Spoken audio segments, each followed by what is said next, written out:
Good morning बच्चों, welcome back in NI maths classes. आज मैं आपको इस वीडियो में DAV class 8 maths chapter number 2 cubes and cube roots इसकी वर्कशीट नंबर 1 का क्वेश्चन नंबर 3, 4 एंड 5 कंप्लीट कराने जा रही हूँ। ठीक है, तो थर्ड क्वेश्चन देखते हैं। थर्ड क्वेश्चन में क्या कह रहे हैं। थर्ड क्वेश्चन है बेटा, find the smallest number by which 2560 must be multiplied so that the product is a perfect cube. यहाँ पर आपको ये बोल रहा है कि आपको वो स्मॉलेस्ट नंबर बताना है जिसको जब मैं 2560 से मल्टीप्लाई करूं तो उसका प्रोडक्ट जो निकले वो एक परफेक्ट क्यूब बन जाए। ठीक है, हमें यहाँ पर एक नंबर ऐसा बताना है, ठीक है, स्मॉलेस्ट नंबर बताना है जिसको अगर मैं 2560 से मल्टीप्लाई कर दूं तो जो मेरा आंसर आए, इन दोनों का जो प्रोडक्ट आए वो क्या आए, एक परफेक्ट क्यूब आए।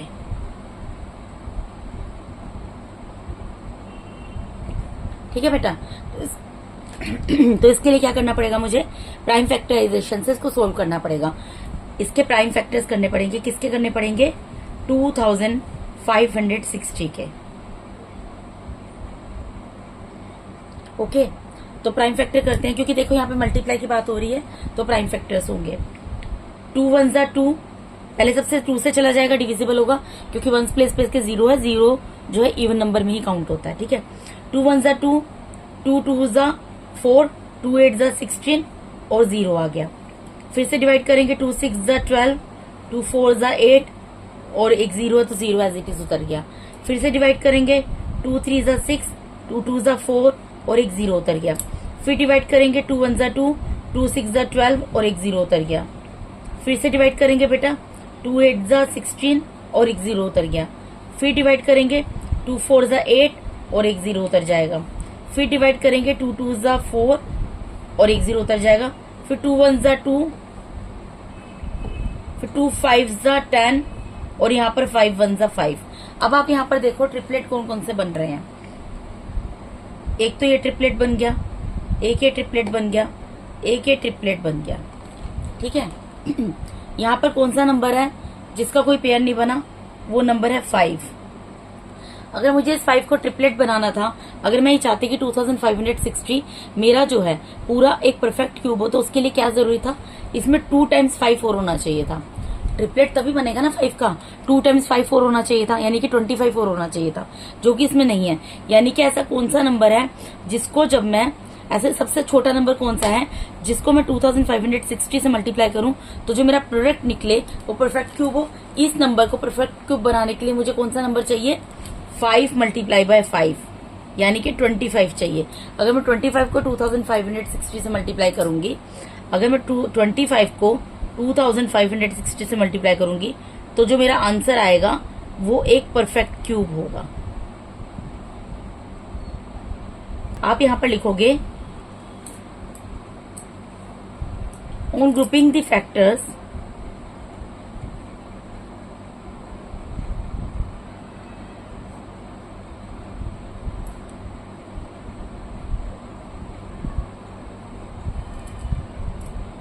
we find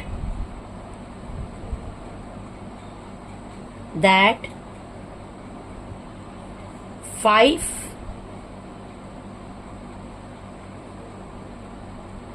is left out.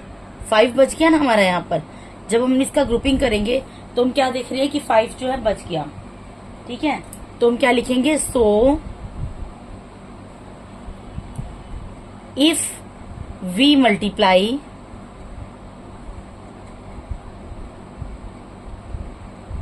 $2560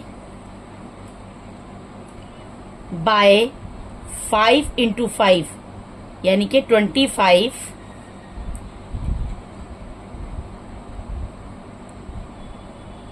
then the product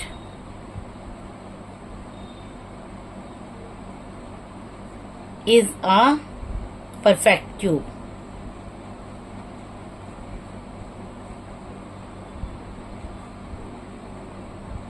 answer. ठीक है बेटा, हमें यही बताना था, हमने बता दिया।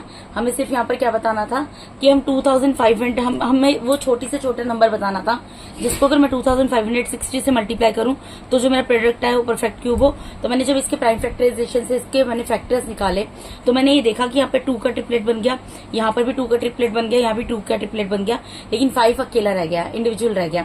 तो इसको ट्रिपलेट बनाने के लिए इसमें क्या होना चाहिए, ट्रिपलेट मतलब एक जैसे नंबर का एक जैसे डिजिट के नंबर्स, जो मतलब एक ही नंबर जो है 3 टाइम्स आना चाहिए। यहाँ पर 5 1 टाइम आ रहा है तो 2 टाइम्स और आएगा, यानी 5 मल्टीप्लाई बाय 5 मल्टीप्लाई बाय 5 होगा तो वो ट्रिपलेट बनेगा। तो एक 5 तो है, कितने 5 और चाहिए, 2 टाइम्स 5 और चाहिए। तो इसीलिए मैंने लिख दिया ऑन ग्रुपिंग द फैक्टर्स। जब हमने इसके फैक्टर्स को ग्रुपिंग किया, we find that 5 is left over. हमने ये देखा कि 5 जो है बच गया है। सो इफ यू मल्टीप्लाई, अगर हम 2560 को मल्टीप्लाई कर दें 5 इंटू 5 यानी 25 से, then the product is a perfect cube. ठीक है बेटा, तो this is the solution of this question. अब हम दूसरे क्वेश्चन, इसका नेक्स्ट पार्ट करते हैं, 4th क्वेश्चन। इस क्वेश्चन में क्या बोल रहा है, सेम क्वेश्चन है बेटा, उसमें मल्टीप्लाई की बात की थी और यहाँ पर देखते हैं किसकी बात कर रहे हैं। Find the smallest number by which 8788 be divided so that the question is a perfect cube. अब यहाँ पर ये चीज बोला जा रहा है, यहाँ पर ये बोली जा रही है कि आपको वो छोटे से छोटा नंबर निकालना है। You have to find out the smallest number by which 8888 be divided, जिसको अगर मैं 8788 से डिवाइड करूं, ठीक है, इससे डिवाइड कर दूं तो मेरा जो क्वेश्चन आए वो एक परफेक्ट क्यूब आए। डिवाइड कर दूं मतलब इसके नीचे क्या आएगा वो निकालना है मुझे। ठीक है, इसको हम इस तरीके से लिख सकते हैं, और 8788 को मैं से कौन से सबसे छोटे नंबर से डिवाइड करूं कि जो मेरा आंसर आए वो एक परफेक्ट क्यूब आए। इस तरीके से लिखकर भी आप इसको समझ सकते हैं। मैंने अपोन का साइन लगा दिया है। ठीक है, तो इसके लिए भी क्या करना पड़ेगा, हमें इसके प्राइम फैक्टर्स निकालने पड़ेंगे। प्राइम फैक्टर्स निकालने का सेम ही तरीका रहता है। यहाँ पर 8788 है, इसके प्राइम फैक्टर्स कर लेते हैं। 2 4 ज़ा 8, 2 3 ज़ा 6, 2 9 ज़ा 18, 2 4 ज़ा 8, 2 2 ज़ा 4, 2 1 ज़ा 2, 2 9 ज़ा 18, 2 7 ज़ा 14। ठीक है जी, उसके बाद ये डिवाइड होगा आपका, इसके बाद बेटा ये सीधा डिवाइड होगा आपका 13 से। जब आप इसको 13 से डिवाइड करोगे यहाँ पर आपका आएगा 169। ठीक है, क्या आएगा 169, मैं आपको करके दिखा देती हूँ। यहाँ पर ये देखिए 13 से 2197 को डिवाइड करके 13 1 ज़ा 13। ठीक है, सब्ट्रैक्ट करेंगे, 11 में से आपका 3 जाएगा तो कितना आएगा, 8 हो जाएगा। नेक्स्ट नंबर डिजिट उतरेगी 9, उसके बाद ये किस पर जाएगा, 6 पर जाएगा। 13 6 ज़ा कितना होता है बेटा, 78 होता है। सब्ट्रैक्ट करो, 9 में से 8 गया 1, 8 में से 7 गया 1 और यहाँ पे 7 उतर जाएगा तो 13 9 ज़ा होता है 117। ठीक है बेटा, ये क्वेश्चंस क्योंकि बहुत बार कर चुकी हूं मैं तो मुझे इसलिए याद हो चुका है कि 2197 को अगर मैं 13 से डिवाइड करूंगी तो 169 आता है, और मैंने इसका क्यूब भी याद किया हुआ है, इस वजह से भी मुझे ये पता है। ठीक है, तो अगर आप क्यूब याद कर लेंगे तो आपको ये सब करने की जरूरत भी नहीं पड़ेगी। आप इजीली फाइंड आउट कर सकते हैं कि 2197 को अगर मैं 13 से डिवाइड करूंगा तो मेरा 169 आएगा। 169 13 का क्यूब होता है, तो 13 13 ज़ा 169 और 13 1 ज़ा 13 ज़ा नहीं बोला जाता है। Basically I mean to say that कि 13 को 13 से मल्टीप्लाई किया तो 169 आ गया। ये बोल दो 169 को जब 13 से डिवाइड किया तो 13 आ गया। उसके बाद 13 1 ज़ा 13। ठीक है, तो यहाँ पर आप देख सकते हो यहाँ पे एक ट्रिपलेट बन गया 13 का, लेकिन 2 का ट्रिपलेट नहीं बना है। अब 2 का ट्रिपलेट जो नहीं बना है तो यहाँ पर कितने नंबर होने चाहिए, 2 और कितने टाइम्स होना चाहिए फिर उसका ट्रिपलेट बन जाता, 1 टाइम और होना चाहिए। तो यानी कि वो नंबर कौन सा है जिसको मैं अगर 2 से डिवाइड कर दूं, यहाँ पर 2 से डिवाइड कर दूं तो मेरा आंसर आए। I mean to say that मुझे वो नंबर फाइंड आउट करना था ना, जिसको मैं स्मॉलेस्ट नंबर फाइंड आउट करना था, जिसको अगर मैं 8788 से डिवाइड कर दूं तो मेरा जो आंसर है परफेक्ट क्यूब आए, तो वो नंबर 2 है। ठीक है, 2 ही बचा है, 2 है, तो इसको हम इस तरीके से लिख देंगे। सेम तरीका है, या तो आप उस तरीके से लिख दो on grouping the factors we find that 2 multiply by 2 is left over, जिस तरीके से हम लिखते हैं। ठीक है, वैसे लिखना चाहिए या फिर आप सीधा ये भी लिख सकते हैं, देयरफॉर द स्मॉलेस्ट नंबर। बेटा अगर आपको मैथ्स में वर्डिंग का कुछ नहीं होता है, आप सिंपल लैंग्वेज जो क्वेश्चन में दिया उस तरीके से वो उतार देंगे। अगर आपने क्वेश्चन सही सोल्व किया तो आपको फुल मार्क्स मिलेंगे। मैथ्स में वर्डिंग का कुछ भी ऐसा नहीं होता कि आपको वर्डिंग का कोई हार्ड एंड फास्ट रूल है किस तरीके से बनाकर लिखनी है, ऐसा कुछ नहीं है। ठीक है, तो आप क्वेश्चन में जो पूछा है उसी तरीके से लिख दो, द स्मॉलेस्ट नंबर। आप पहले क्वेश्चन में भी इवन वैसे लिख सकते हो। अब इसमें क्या लिखोगे, द स्मॉलेस्ट नंबर बाय विच, जो आपको क्वेश्चन में दिया था सेम उतार रही हूं मैं। 8788 be divided so that the quotient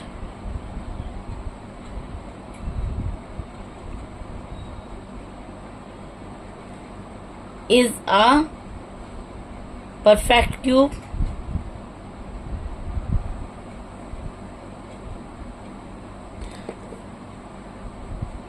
यहां पर आप लिख दो द स्मॉलेस्ट नंबर इज 2, यहीं पे लिख दो the smallest number is 2 by which 8788 be divided so that the question is a perfect cube. Answer वो स्मॉलेस्ट नंबर कौन सा है, 2 है। ठीक है बेटा, तो यहाँ पर मैंने आपका क्वेश्चन नंबर 4 कंप्लीट करा दिया। यहाँ पर डिवीजन की बात हुई थी इसलिए मैं इसको प्राइम फैक्टराइजेशन से सोल्व किया है। मैंने आपको चैप्टर नंबर 1 में बताया था स्क्वायर्स एंड स्क्वायर रूट्स में, जब डिवीजन की बात हो या फिर मल्टीप्लीकेशन की बात हो तो हमें लॉन्ग डिवीजन मेथड यूज नहीं करना है, हमें प्राइम फैक्टराइजेशन मेथड यूज करना है। और जब एडिशन या सब्ट्रैक्शन की बात हो तब हमें लॉन्ग डिवीजन मेथड यूज करना है, तो इसमें प्राइम फैक्टराइजेशन मेथड यूज हुआ है। ठीक है, अब इसका लास्ट जो वर्कशीट 1 का लास्ट क्वेश्चन है वो मैं आपको करवा देती हूँ। क्वेश्चन नंबर है 5। ठीक है बेटा, इसको मैं यहाँ पर आपको सोल्व करके साथ के साथ बता दूंगी।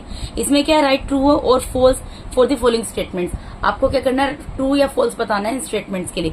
650 is not a perfect cube, 650 जो है परफेक्ट क्यूब नहीं है। अब परफेक्ट क्यूब नहीं है, हम ऐसे तो ओरल बता नहीं सकते, हमें क्या करना पड़ेगा, इसके हमें प्राइम फैक्टराइजेशन से पहले क्या करना पड़ेगा, फैक्टर्स निकालने, प्राइम फैक्टर्स निकालने पड़ेंगे। तो निकालते हैं, ये 0 है यहाँ पर तो 2 से डिवाइड हो जाएगा, 2 3 ज़ा 6, 2 2 ज़ा 4, 2 5 ज़ा 10। अब यहाँ पर आ गया 325, तो 325 तो आपका जो है, अगर मैं इसको 3 से करूंगी 3 से डिवाइड नहीं होगा, ये सीधा डिवाइड होगा 5 से। 5 6 ज़ा 30 और यहाँ बचेगा 2, 5 5 ज़ा 25। ठीक है जी, अब 65 आ गया। अब 65 जो है वो होगा डिवाइड आपका, अच्छा ये भी 5 से डिवाइड हो जाएगा, 5 1 ज़ा 5, 5 3 ज़ा 15 और ये होगा 13 1 ज़ा 13। तो यहाँ पर आप देखो, as you can see now, यहाँ पर 5 जो है 2 टाइम्स आ गया, 2 1 टाइम आया और 13 1 टाइम आया। यहाँ पर तो किसी भी चीज का ट्रिपलेट नहीं बना ना, तो यहाँ पर 2 का, यहाँ पर मैं लिखकर दिखा देती हूँ आपको। जब मैंने 650 का, जब मैंने यहाँ पर 650 का वो प्राइम फैक्टराइजेशन से सोल्व किया तो ये क्या आया, इसको सोल्व करके 2 multiply by 5 multiply by 5 multiply bye 13। ठीक है, तो यहाँ पर तो किसी भी चीज का ट्रिपलेट नहीं बन रहा, तो ट्रिपलेट ही नहीं बन रहा किसी भी चीज का, इसका मतलब क्या है, क्या ये परफेक्ट क्यूब है, फॉल्स, ये परफेक्ट क्यूब नहीं है। परफेक्ट क्यूब कब होता, जब ट्रिपलेट बनता, 2 का भी ट्रिपलेट बनता, 5 का भी ट्रिपलेट बनता और 13 का भी ट्रिपलेट बनता। ठीक है, तो इसका आंसर होगा फॉल्स। इसका नेक्स्ट पार्ट देख लेते हैं। यहाँ पर क्या, परफेक्ट क्यूब्स में and with 2 zeros। Perfect cubes, अब देखो जो जीरोस की बात हो रही है यहाँ पर, ये कह रहे हैं परफेक्ट क्यूब जो है उनका एंड 2 zeros से होता है। पहली चीज तो एक चीज आपको मैं क्लियर कर दूं, जीरोस की बात हो रही है तो ऑब्वियसली 0 वाला नंबर ही ले सकते हैं, जैसे मैंने 10 ले लिया। अब क्यूब निकालना है तो क्यूब का मतलब क्या होता है, 3 power 3, 10 raise to the power 3। अब मैं इसको अगर इसको 3 टाइम्स मल्टीप्लाई करूंगी, इसका मतलब क्या है, 10 मल्टीप्लाई बाय 10 मल्टीप्लाई बाय 10। अब यहाँ आप ये देखो कि यहाँ पर 1 है मल्टीप्लाई में, 10 10 10 है, 10 को आप छोड़ो, पहले देखो क्या लिखा है, 1 लिखा है, 1 को 1 से 3 टाइम्स मल्टीप्लाई करूंगी, क्या आएगा, 1 ही आएगा। अब 0 कितने टाइम्स है, 1 टाइम, 2 टाइम, 3 टाइम्स, तो इसके पीछे कितने 0 लग जाएंगे, 3 0। तो यहाँ पर कितने जीरोस आ गए बेटा, पीछे 3 zeros आ गए। अब सपोज करो अगर मैं यहाँ पर 10 की जगह 100 भी ले लूं, अब 100 का भी क्यूब ही करना पड़ेगा, इसका मतलब क्या, 100 मल्टीप्लाई बाय 100 मल्टीप्लाई बाय 100। तो जब मैं 100 को 100 से 3 टाइम्स मल्टीप्लाई करूंगी, 1 1 से मल्टीप्लाई होगा, 1 आ जाएगा। अब 0 कितने टाइम्स है, यहाँ पर 2 टाइम्स, यहाँ 2 टाइम्स, यहाँ 2 टाइम्स, यानी कितने टाइम्स हो गया, 6 टाइम्स। तो यहाँ पे 6 0 लग जाएंगे, 3 4 5 6। तो मैंने आपको 2 एग्जांपल देकर समझाया। आप यहाँ पर 20 भी ले सकते हो, मतलब कोई भी नंबर ले सकते हो, लेकिन उसके पीछे 0 होना चाहिए, ठीक है। आप अब अगर 3 टाइम्स निकालोगे, मतलब I mean to say that अगर उसका ट्रिपलेट निकालोगे, उसकी रेज टू द पावर 3 करोगे ना क्यूब निकालने के लिए, तो 3 0 तो आएंगे ही आएंगे, या तो 3 0 आएंगे, या 6 0 आएंगे, या 9 0 आएंगे, या 12 0 आएंगे। I mean to say that वो 3 का मल्टीपल आएगा, जो भी आंसर आएगा आपका 3 का मल्टीपल आएगा। तो यहाँ पर क्या बोला है, परफेक्ट क्यूब्स में एंड विथ 2 zeros। तो 2 0 पे तो कहीं भी एंड नहीं हो रहा, वो हमेशा जो आंसर होगा परफेक्ट क्यूब अगर आप जीरोस का निकालोगे, 2 zeros का तो निकलेगा ही नहीं। और अगर किसी भी चीज का क्यूब निकालते हो अगर तो वो हमेशा क्या निकलेगा, वो मल्टीपल ऑफ 3 निकलेगा। जैसे यहाँ पर जीरोस कितने निकले हैं 3, तो 3 1 3 होता है। यहाँ जीरोस कितने निकले हैं 6, तो 6 क्या होता है 3 का मल्टीपल है, 3 2 6। अगर यहाँ पे मैं 1000 ले लेती हूँ तो कितने जीरोस आएंगे, तो 9 जीरोस आएंगे, वो भी क्या है 9 क्या है 3 का मल्टीपल है, ठीक है। तो इसका मतलब ये स्टेटमेंट हमारी फॉल्स हो गई।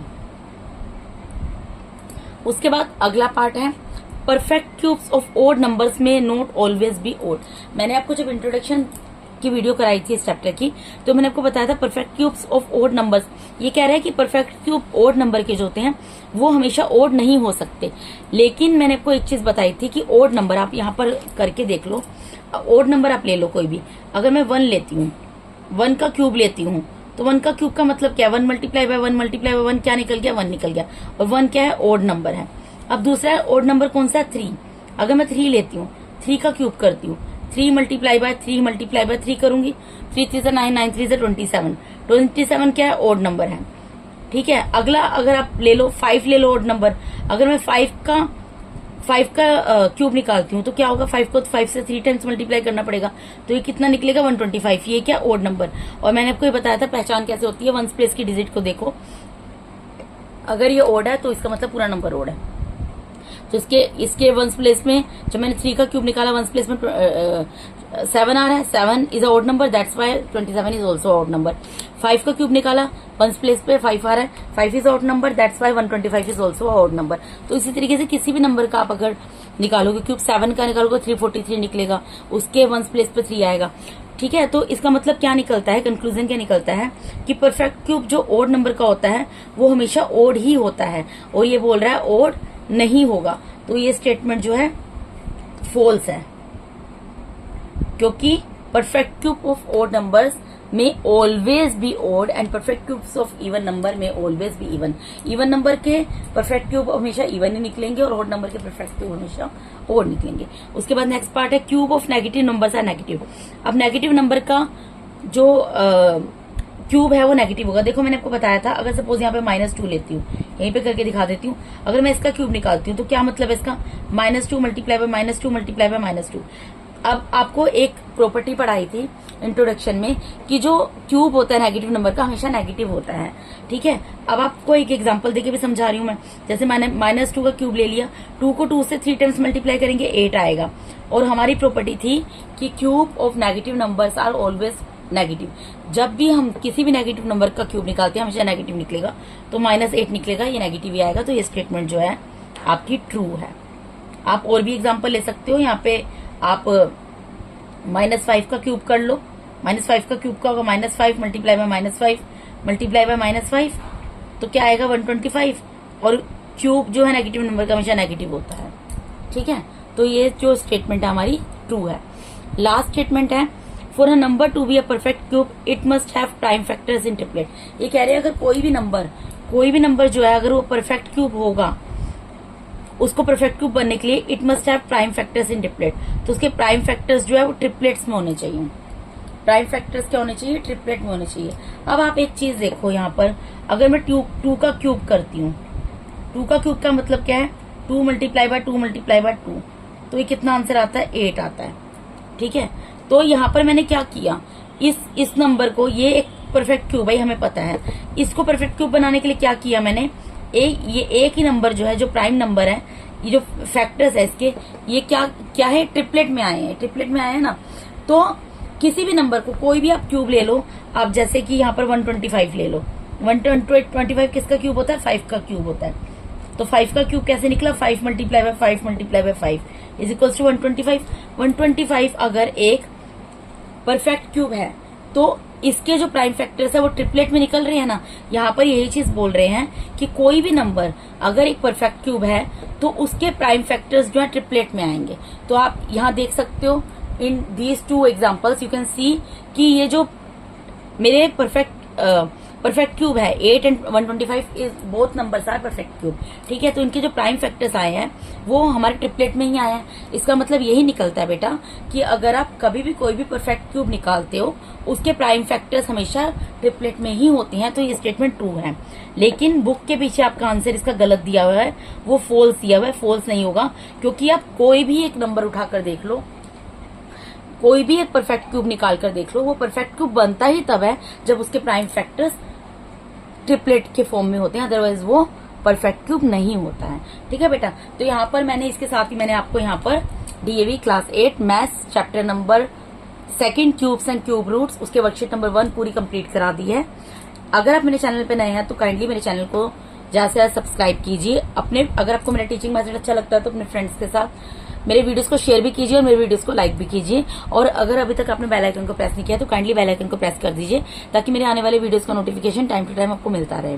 ठीक है बेटा, and once again thank you so much for watching my YouTube videos बेटा, थैंक यू सो मच।